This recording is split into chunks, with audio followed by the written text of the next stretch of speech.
खुतबा number 52, जिसमें दुनिया में जुहद की तरगीब और पेश परवरदिगार उसके सवाब और मखलूकात पर खालिक की नेमतों का तस्करा किया गया है।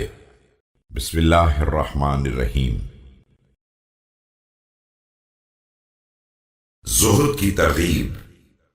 आगाह हो जाओ, दुनिया जा रही है और उसने अपनी रुखसत का ऐलान कर दिया है और उसकी जानी पहचानी चीजें भी अजनबी हो गई हैं। वो तेजी से मुंह फेर रही है और अपने बाशिंदों को फना की तरफ ले जा रही है और अपने हमसायों को मौत की तरफ धकेल रही है। Beware, the world is wrapping itself up and has announced its departure. Its known things have become strangers and it is speedily moving backward. It is advancing its inhabitants towards destruction and driving its neighbors towards death. उसकी शीरीनी तल्ख हो चुकी है और उसकी सफाई मुकद्दर हो चुकी है। अब उसमें सिर्फ इतना ही पानी बाकी रह गया है जो तह में बचा हुआ है, और वो नपा तुला घूंट रह गया है जिसे प्यासा पी भी ले तो उसकी प्यास नहीं बुझ सकती है। Its sweet things, enjoyments, have become sour, and its clear things have become polluted. Consequently, what has remained of it is just like the remaining water in a vessel or a mouthful of water in the measure. If a thirsty person drinks it, his thirst is not quenched. लिहाजा बंदिगाने खुदा, अब इस दुनिया से कूच करने का इरादा कर लो जिसके रहने वालों का मुकद्दर ज़वाल है, और खबरदार तुम पर ख्वाहिशात गालिब ना आने पाएं और इस मुख्तसर मुद्दत को तवील न समझ लेना। A creatures of Allah, get ready to go out of this world for whose inhabitants decay is ordained, and, beware, heart's wishes should overpower you, nor should you take your stay in life to be long. जाहिदों का सवाब।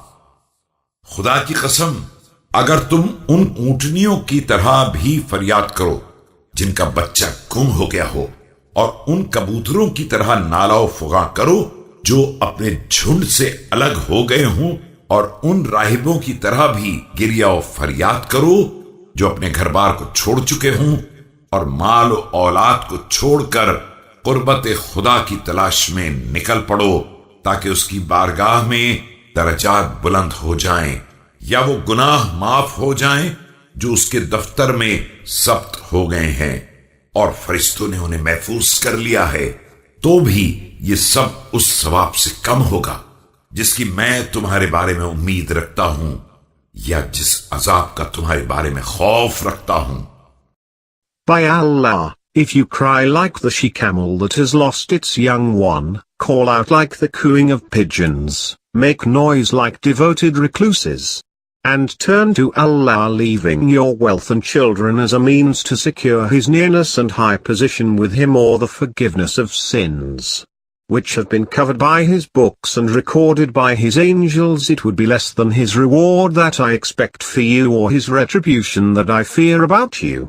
खुदा की कसम, अगर तुम्हारे दिल बिल्कुल पिघल जाएं और तुम्हारी आंखों से आंसुओं के बजाय रग़बत सवाब या खौफ अजाब में खून जारी हो जाए, और तुम्हें दुनिया में आखिर तक बाकी रहने का मौका दे दिया जाए, तो भी तुम्हारे आमाल उसकी अजीम तरीन नेमतों और हिदायत ईमान का बदला नहीं हो सकते हैं, चाहे उनकी राह में तुम कोई कसर उठाकर न रखो।